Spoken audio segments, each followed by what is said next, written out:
I come back to you now, at the turn of the tide. It's a great delight and surprise, I think, as you turn the pages to realize that Gandalf is back.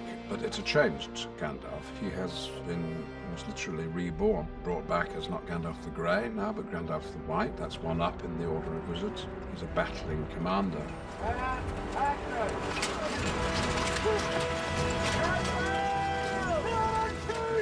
Gandalf's preferred mode of transport is a horse called Shadowfax, who is so clever and obedient that he doesn't have a bridle, or a bit, or reins, or a saddle.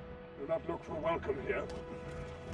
His job is to help the creatures of Middle-earth survive and resist the mighty changes that Sauron will wield if he becomes all-powerful.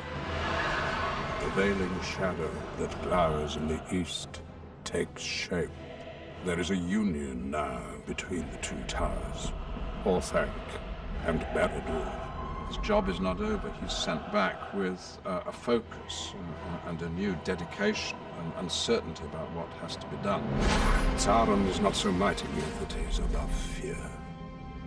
He fears you, Aragorn. He fears what you may become.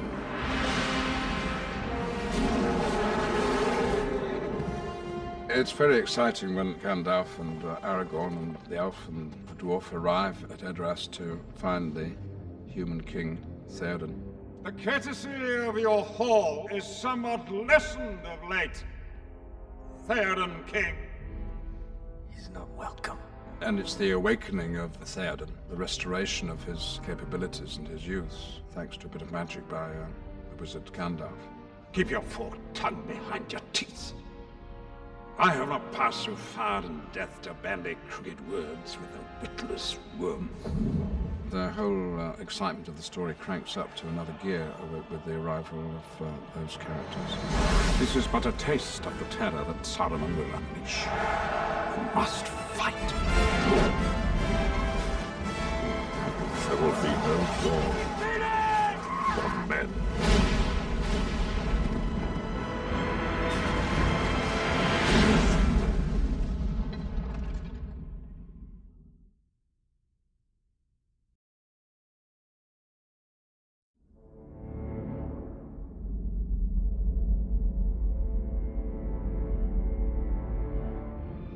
In the land of Mordor, in the fires of Mount Doom, the Dark Lord Sauron forged in secret a master ring to control all others. And into this ring, he poured his cruelty, his malice, and his will to dominate all life. Now, the power of the returning ring lures a chain of evildoers to Sauron's side. Sauron is the Dark Lord. Darkness, darkness, wherever he goes.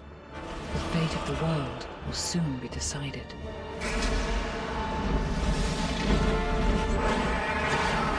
The dominion of evil grows even stronger. There is a union now between the two towers. Barad-dûr, fortress of the Dark Lord Sauron, and Orthanc, stronghold of the wizard Saruman. At one end you have the intensity and the all-encompassing power, the feudal lord of Sauron. But then Saruman considers himself to be able to control all evil. Whom do you serve? Saruman. Saruman's allegiance to the Dark Lord Sauron requires a grotesque army and a traitorous agent. You can't help but be terribly smug about that. Barad-dûr is Wormtongue, Saruman's mole in the Rohan court.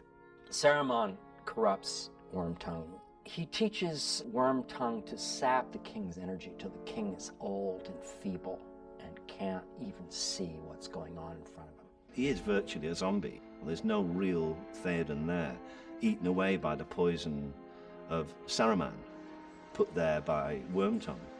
It's kind of funny. It's like you spot the bad guy, but you know, you've got all these people with beautiful, beautiful blonde hair and stuff, and then there's this sort of, it's like, would it be him? Here we go now, and roll sound.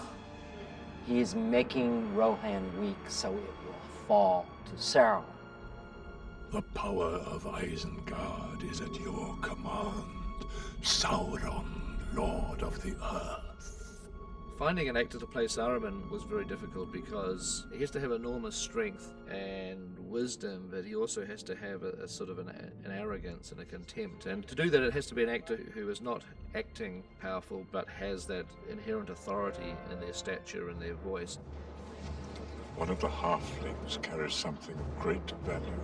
Bring them to me alive and unspoiled. One of the great things about Christopher Lee, too, is that he is a huge Tolkien fan.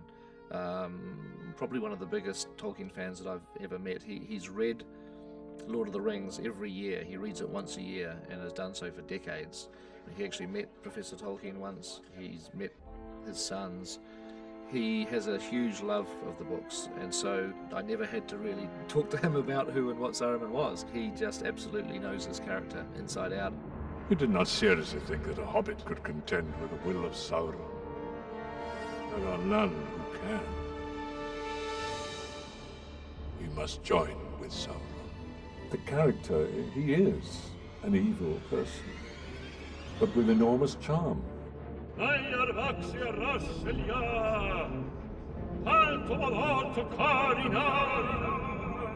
Everybody asks me from all over the world is how do you feel about the film? And I say this is the very spirit and essence of Tolkien.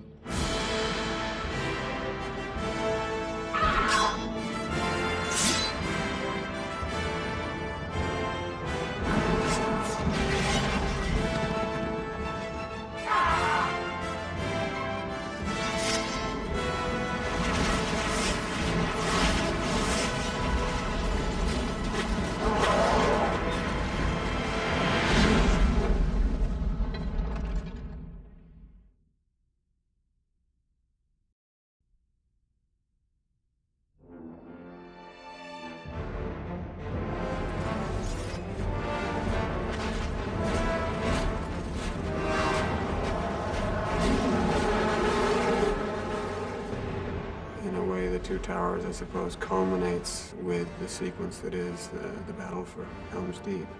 You must lead the people to Helm's Deep. By order of the king, the city must empty. They retreat from Edoras into Helm's Deep and are attacked by thousands and thousands of Uruk-hai. And it's a big heroic battle at Helm's Deep. It was quite a cold and unforgiving location, quite horrible to be in when it's raining, and really you can sort of see why the Rohan chose Helm's Deep as the last stand, because, you know, it's easy to defend. There's only one way the enemy can come at you, and you're backed in against the mountain, and consequently that's the great stage for a very fierce, prolonged battle. This place was built for this purpose. This is where we've always gone, and we've always beaten our enemies because we've worn them down. No one's ever breached the Deeping Wall. No one's ever come through the Holmberg. Race the gate!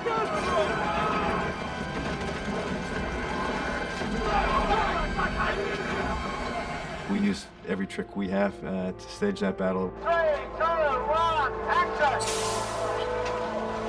In the process of Helm's Deep itself, shooting that for months, night shoots, just constant hardship. The stunt guys gave everything. It was the most amazing experience I've ever had as far as working with a team. Helm's Deep, which was 3.5 months night shoots, that was the maker and breaker of certain people. I actually remember this one great moment where we were shooting. It was like 2 in the morning, and the Uruk-hai extras were standing out in the cold. And you know, here we'd been shooting for weeks and weeks and weeks, and to get through the night, while they were waiting for the cameras to roll, they just started singing songs.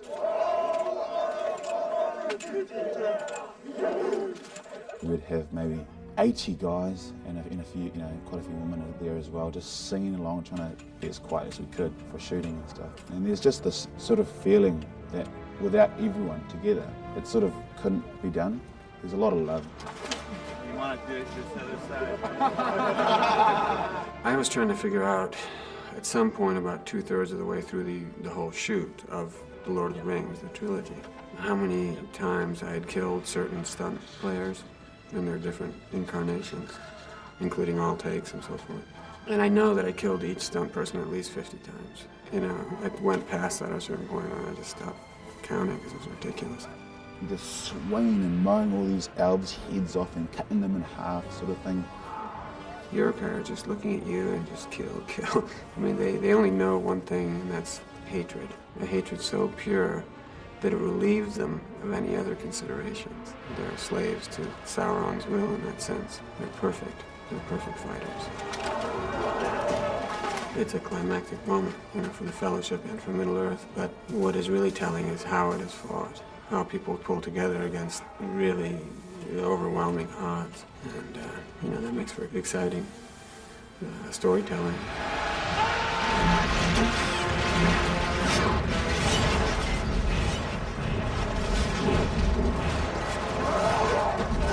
I mean, I hated it, I enjoyed it, I will always remember it, and, you know, I'm honored to have been part of that group that shot that sort of movie unto itself.